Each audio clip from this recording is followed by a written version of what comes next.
Presiden Jokowi. Itu berapa orang, berapa tokoh yang mengatakan bahwa beliau secara pribadi adalah orang yang baik. Ngonten, ngobrolin tema nasional. Assalamualaikum warahmatullahi wabarakatuh, pemirsa Nasional News. Jumpa lagi bersama dalam program Ngonten, ngobrolin tema nasional pada kesempatan kali ini. Pemirsa yang baik, yang mulia, yang dimanapun Anda berada, kita tengah berada di tahun-tahun politik. Ya, dan hampir semua memang kita selalu bersinggungan dengan politik, dan berita-berita di media juga. Ya, politik selalu menjadi topik hangat yang menjadi perbincangan pemirsa. Namun ada satu hal yang menarik, yaitu bagaimana sesungguhnya kita melihat politik dalam cakrawala yang lebih luas. Dalam artian, kadangkala kita menemukan politik itu tidak bisa dicerna apa adanya, sehingga memang harus ditelaah dengan pikiran yang matang, dan tidak kemudian semata-mata menjadi pergunjingan di warung-warung kopi. Nah, pada kesempatan ngonten kali ini kita kembali bersama analis Nasional News Bung Imam Nawawi. Saya sapa dulu beliau. Assalamualaikum Bung Imam. Waalaikumsalam warahmatullahi wabarakatuh. Alhamdulillah, sehat ya Bung ya? Alhamdulillah sehat dan bersemangat. Ya, sehat dan bersemangat ya. Semangat ya. Bersemangat ya. Bung, akhir-akhir ini isu politik lagi menghangat, dan seringkali perdebatan-perdebatan yang muncul di ruang-ruang publik, baik itu di media maupun di saluran-saluran elektronik, itu mempengaruhi cara bersikap dan cara berpikir. Dan ternyata pada kenyataannya banyak dari masyarakat kita, khususnya di akar rumput, melihat politik itu dengan linear, sangat elementer gitu, sangat belum bisa belum mencernanya dengan bijak begitu, sehingga kemudian politik dilihat dengan perasaan belaka atau emosionalitas belaka.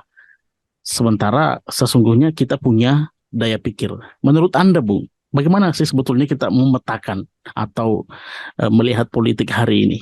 Di tengah memang gimmick-gimmick yang terjadi itu memang memancing masyarakat untuk melakukan sesuatu yang mungkin yang mereka harapkan seperti itu.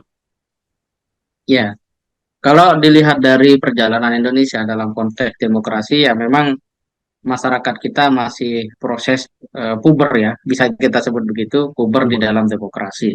Nah, puberitas ini bisa kita lihat dengan munculnya polarisasi ya pada 2014, 2019, dan mungkin saat ini juga masih ada lah residu dari pemilu yang 2019 itu.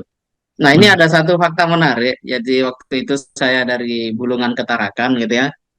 Kemudian saat menunggu kendaraan datang, itu kami melihat ada perdebatan di pintu loket pelabuhan ya, yang itu agen-agen tiket yang sedang diskusi begitu tentang politik, dan ternyata mereka bisa bersuara tinggi sampai kemudian ada pihak yang lebih senior kemudian berkata, kalian nih agen tiket bukan agen politik, nggak perlu diskusi politik gitu.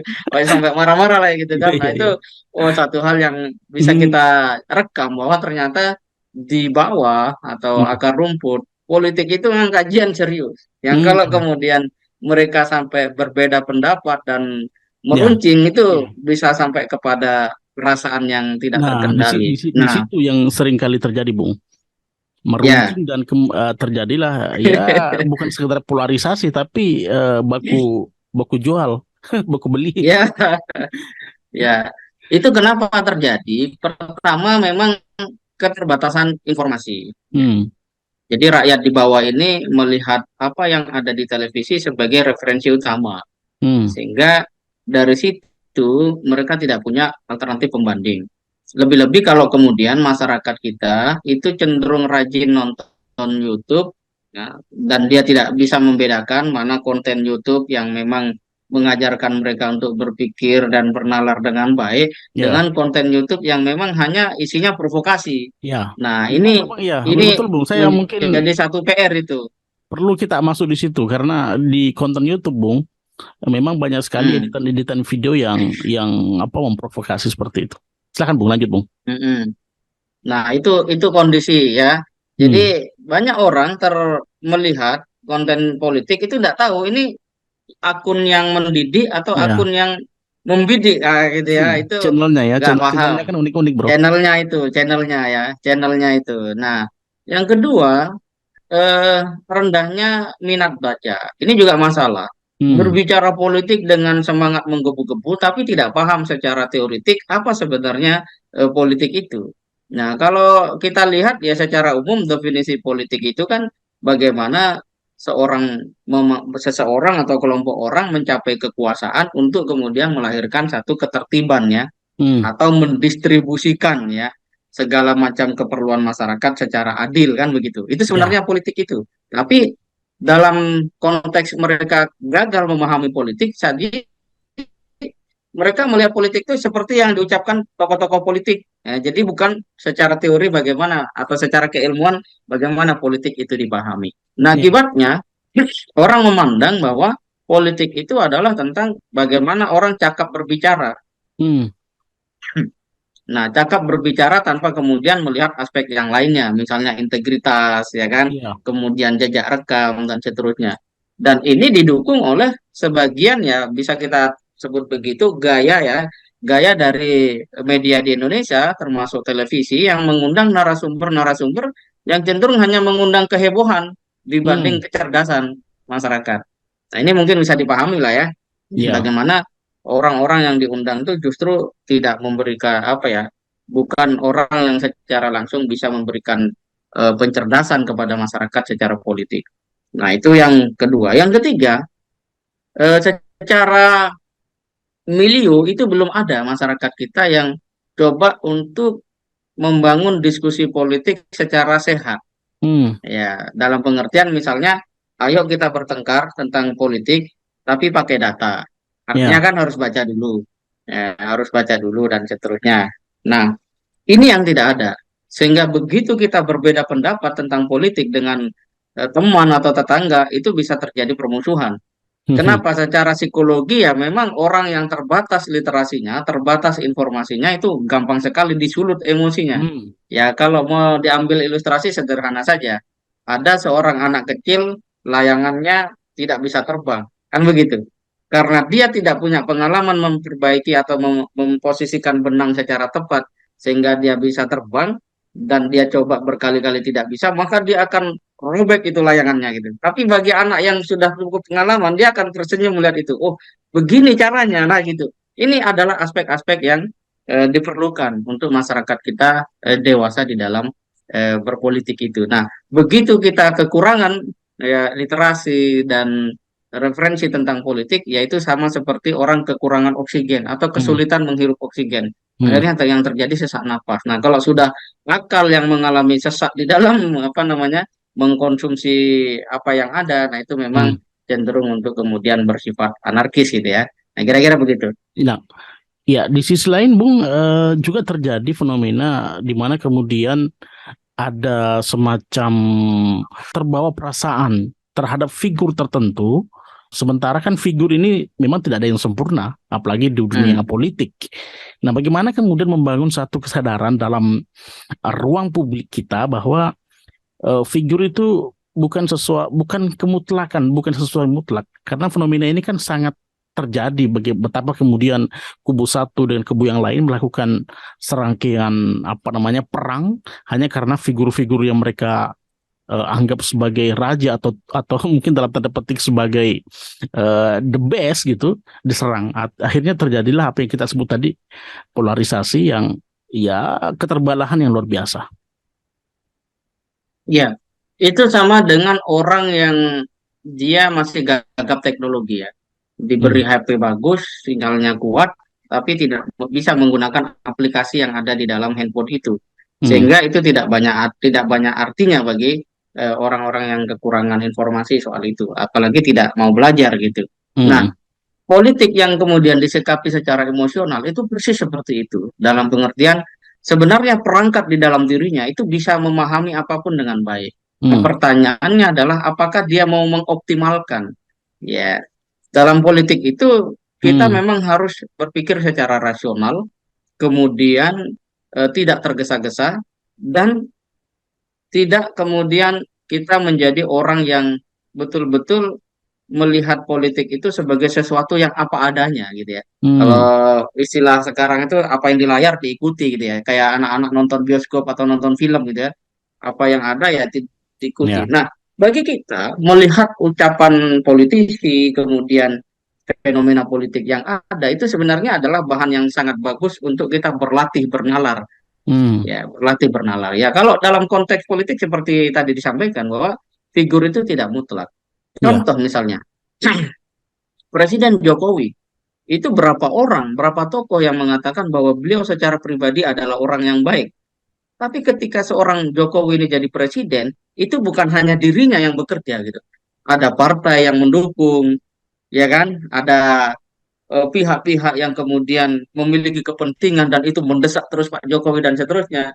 Nah, di situ sebenarnya yang penting kita tahu bahwa kalau istilah sekarang ada oligarki, ini yang menentukan. Nah, maka fokus banyak tokoh politik hari ini bagaimana melawan oligarki, Hmm. bukan melawan Pak Jokowi kan begitu. Ya. Kenapa? Sebagian orang sudah melihat bahwa cenderung bahwa Pak Jokowi ini dalam tanda kutip bukan yang tampil sebagai jiwanya, tapi Hmm. memang ada kekuatan-kekuatan lain yang mengendalikan atau menghendaki dan seterusnya. Itu mulai tampak. Hmm. Nah, kenapa itu mulai tampak? Karena rakyat mulai berpikir data-data yang dijalankan oleh Presiden Jokowi selama ini memberikan petunjuk akan hal tersebut. Nah, sekarang orang mau masuk ke Pilpres 2024. Muncul berbagai macam figur yang akan dicapreskan. Ya Hmm. kan? Nah, itu pun kita juga harus rasional. Misalnya, Anies Baswedan diusung untuk jadi capres. Tidak kemudian nanti ketika jadi presiden, seorang Anies ini akan betul-betul seperti suara hati seluruh rakyat. Itu adalah hal yang tidak mungkin. Ya. Karena bagaimanapun Pak Anies pasti punya keterbatasan.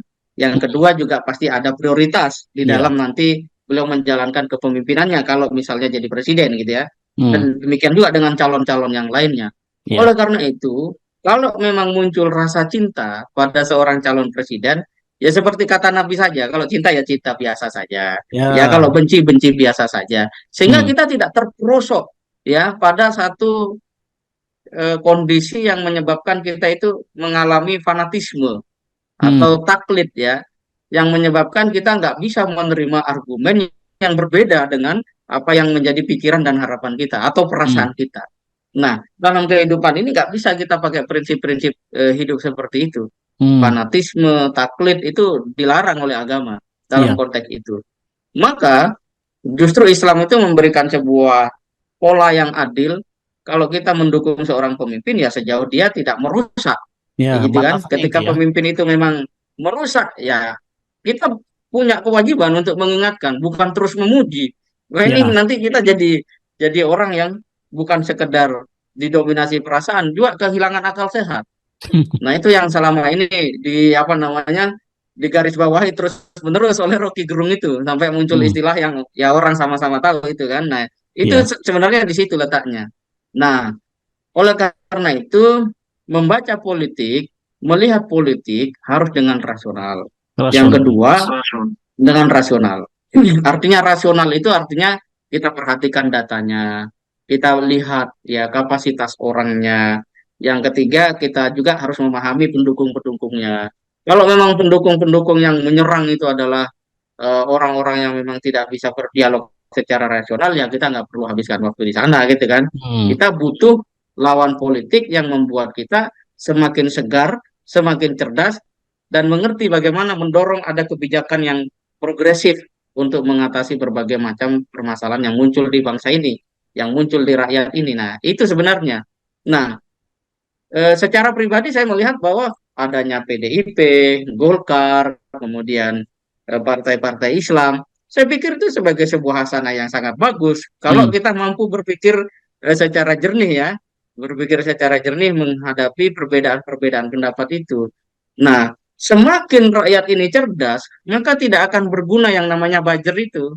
Kenapa Hmm, buzzer itu dianggap berguna? Karena orang masih bisa emosi dengan tingkah laku ya, mereka ya, itu. ya, ya, ya. Ya, Itulah yang dimanfaatkan kalau oleh buzzer masyarakat itu ya. bisa, Sisi ya emosionalitas itu yang dimanfaatkan oleh buzzer untuk dimanfaatkan ya oleh mungkin masyarakat, sebagian mungkin orang ada menggunakan ada buzzer ada itu.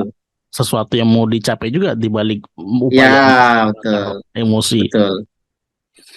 Nah, kalau masyarakat kita rasional, mau buzzer jungkir balik nggak ada masalah. Toh mereka, Hmm. suara mereka itu apa artinya kalau kita abaikan kan begitu. Hmm. Kenapa mereka menjadi penting, menjadi sangat bergairah? Ya karena kita perhatikan, karena kita berikan apa namanya pelayanan. Nah, padahal Hmm. cara Kita terbaik merespon melayani ya. buzzer itu ya membiarkan, mendiamkan gitu. Justru Hmm. kita layani saja komentar-komentar yang memang memiliki kekuatan intelektual lah gitu ya. Nah, Hmm. sehingga masyarakat lain yang kira-kira mau komentar ya dia belajar bagaimana supaya komentar saya tidak sekedar nyinyir gitu tapi memang ada data memberikan solusi kan begitu. Ya paling tidak objektif lah di dalam memandang apapun. Nah, ini yang harus kita latih dan ini memang butuh waktu ya, butuh waktu karena interaksi yang jarang dengan literasi itu juga akan membuat kita bersikap seperti apa terhadap politik. Tapi semakin tinggi kesadaran kita untuk menjadi bangsa yang rasional, bangsa yang maju, kemudian meningkatkan literasi, ya insya Allah cara kita merespon apapun, baik yang kita tidak suka ataupun yang suka, itu pasti dengan cara yang adil. Artinya betul-betul tidak menghadirkan satu sikap yang berlebihan, baik itu positif maupun negatif. Seperti itu. Iya, menarik Bung, singkat sekali perbincangan kita dan ini saya kira menjawab betapa apa namanya pola dan bagaimana mestinya kita menyikapi dinamika politik yang sangat marak hari ini. Baik pemirsa semua, demikian perbincangan saya dengan Bung Imam. Nantikan perbincangan kami di kesempatan berikutnya. Sampai jumpa, semoga Anda sehat selalu dimanapun Anda berada. Assalamualaikum warahmatullahi wabarakatuh.